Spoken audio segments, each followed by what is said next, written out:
and I call the member for Indi. Good evening, Deputy Speaker. Thank you for the call. And I'm very pleased to rise here today, this evening, to support the Australian Grape and Wine Authority Amendment, Wine Australia Bill 2017, that will make amendments to the Australian Grape and Wine Authority Act of 2013. And in support of this legislation, I want to address 3 points in my presentation this evening. I want to highlight the importance of wine and tourism industries in my electorate, and I know in other members' electorates. I want to acknowledge the role of Brown Brothers as a clear example of what it means to be a successful regional-based business. And I also want to recognise the opportunity for my region in becoming the Australian home of Prosecco and the role that the Australian government can play in optimising this opportunity. So, Deputy Speaker, we've covered well, I think, in this debate the amendments and how important they are, and that they will enable the authority to facilitate and administer programs for cider and in relation to international wine tourism, and to administer grant programs in relation to wine and formally change the name of the authority. So it's an important piece of legislation, particularly for my electorate of Indi. And colleagues, for those of you who don't know Indi, and I'm absolutely delighted to acknowledge 2 of my constituents here tonight, and I reckon you understand the wine industry and how important it is. But for my electorate of Indi in North East Victoria, viticulture and tourism are 2 of our biggest industries. And of the 21 official wine regions in Victoria, 6 of them are in my electorate. So we're well endowed with beautiful country and glorious wine. And in addition to producing high-quality wine, these vineyards provide high-quality vineyard dining, behind-the-scenes tours and cellar door experiences, and they're a major attractor. So in the Murray Valley, the Midder Valley, the Kiewa Valley, the King Valley, the Ovens Valley, and then further down south in the Unbroken Valley and around the Upper Goulburn area. Beautiful, fertile soil, mountains and hills, and these fantastic businesses that produce beautiful wine, glorious places to have lunch, but also tourism. But central to the whole wine industry in its agriculture and manufacturing, the food and wine and cider beer visitors spend an estimated $142 million in my electorate. So that's tourism. And central to this whole success story are Brown Brothers. And I think many of you would know and appreciate Brown Brothers wine. They're located in Millua, which is just to the east of Wangaratta, and it's in the King Valley. And they're a 3rd and 4th generation regional business, which is just fantastic. Founded in 1889, Brown Brothers employ 320 people, of whom 200 are located regionally. And they've developed a terrific export market that turns over $110 million. So, hugely important for my region. And Brown Brothers cover the full spectrum of what it means to be a successful regionally based business. They've got a base, their agricultural product starts in the vineyards, they move to manufacturing through their winemaking, their bottling and their packaging, they do research, they market their product, then they trade domestically and internationally, resulting in a frontline and executive staff across a really broad range of disciplines. So fantastic working with Brown Brothers because you've always got a good career path. And one of their key tourism and marketing initiatives is their cellar door. Now, not only in their home in Millua, which is really important, but also at their Devil's Corner and Tamar Ridge wineries in the northeast coast of Tasmania. And I have to acknowledge the member for Lyons, Brian Mitchell, in his electorate, and the Innocent Bystander brand in the Yarra Valley, which is in the electorate of the member for Casey, Tony Smith. In total, they draw more than 400,000 visitors to their cellar doors. So that's 400,000 people visiting our regions. And to quote Ross Brown, every bottle of wine exported is equivalent to an Australian postcard inviting visitors to come to regional Australia.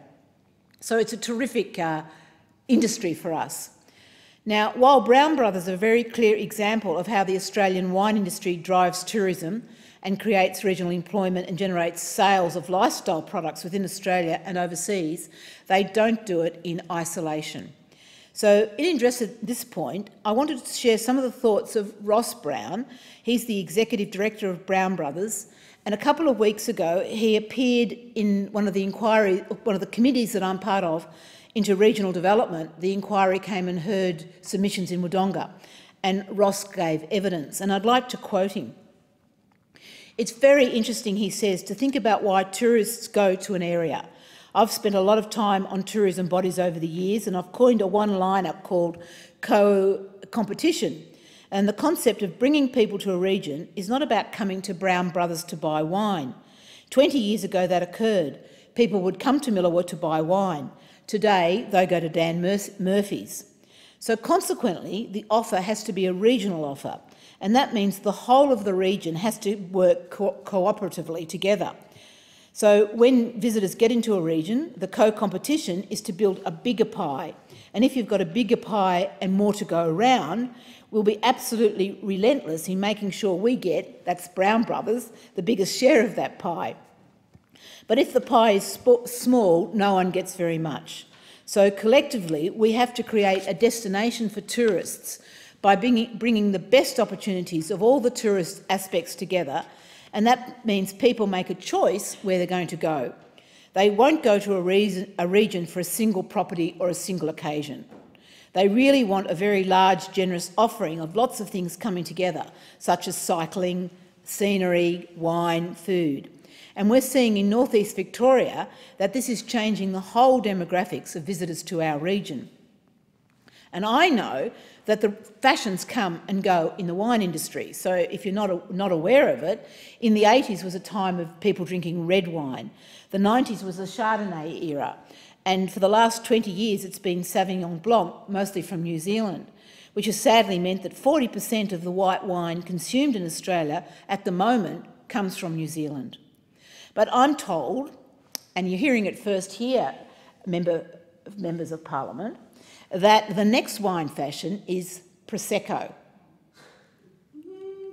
You know it? You've had it? You've drunk it? So Prosecco is a wine grape variety that came from Italy 20 years ago to the King Valley.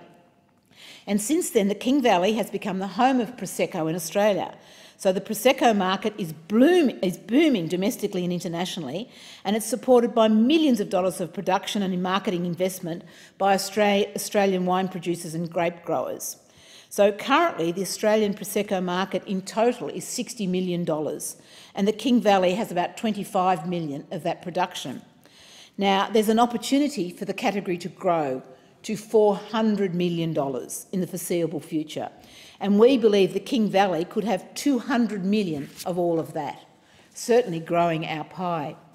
And over the last 12 months, the Australian crush of Prosecco grapes increased by 78% and has tripled since 2015.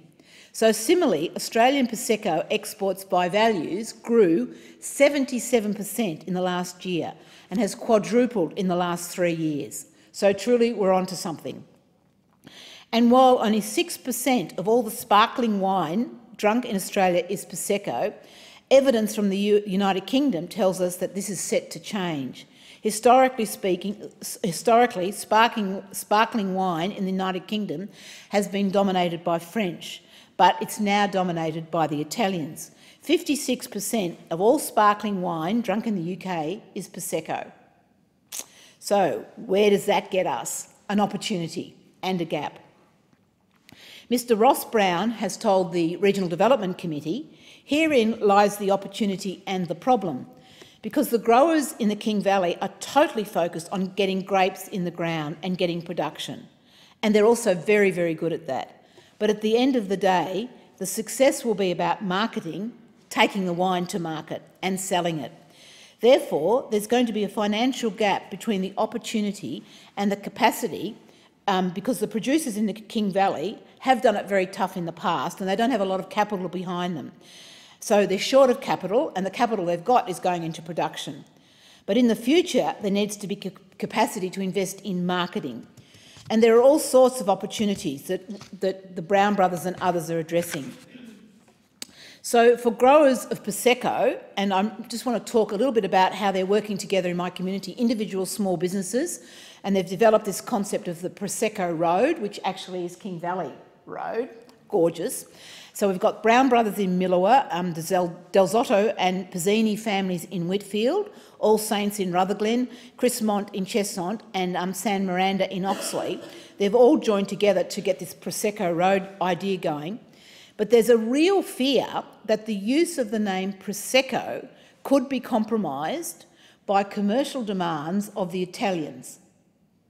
So they don't want us to use the name Prosecco. They think it's theirs.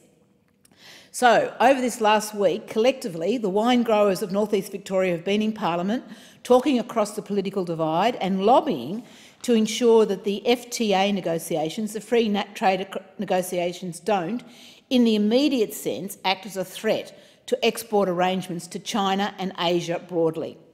And in the mid-term, limit the potential of adding $500 million to the Australian wine industry, and in the long term, the risk of huge loss and industry disruption that would be felt by many of our regional communities. So, in summary, this is fantastic change that's happened here with the wet tax and this investment and the amendment tonight. But what's worked so well has been the industry has worked with government. We've had the Minister, Senator Rushton, doing a fantastic job bringing everybody to the table, getting all the negotiations happening, working with Treasury and Finance. So that's really good. And now we've got a huge opportunity to grow a particular type of wine in our regions. And again, I'm calling on the government to provide that same sort of leadership to help us do the trade negotiations, to help us manage the WTO geographical indicator problem that's being presented, but also help us to get the investment in the region so that we can do the marketing we need to do. And if we get all that lined up, we get regional development, we get jobs, we get value adding, for example, like the cycle paths, like summer tourism to the mountains, and we get a fantastic tourist agriculture manufacturing package that's going to be sustainable in the long term. So we've got a superb opportunity here, and I'd really like to acknowledge the leaders of the wine industry in my community and say what great respect I have for your vision, for your really hard work, for working together as a team, to understanding the politics, to come to Canberra and to really be ahead of the issue. So thank you very, very much to my community for that work. And it gives me great pleasure to bring this particular talk to Parliament, because I think we're ideally placed now to do the work that needs to be done. So we've got the leadership with the government on side, we've got leadership in industry, we've got the vision, and we know we've got the product that's going to give us just economic opportunities. But I know from other members of Parliament, if we like Prosecco, it's a lovely drink and we want to drink more of it. So in closing, I say to the government, the key to ensuring that the negotiations that my industry want to do that results in optimal results for our wine industry is strong leadership and a commitment from the government to genuinely engage with industry. We know that this is something the government can do, and in particular Anne Rushton has demonstrated can do really well.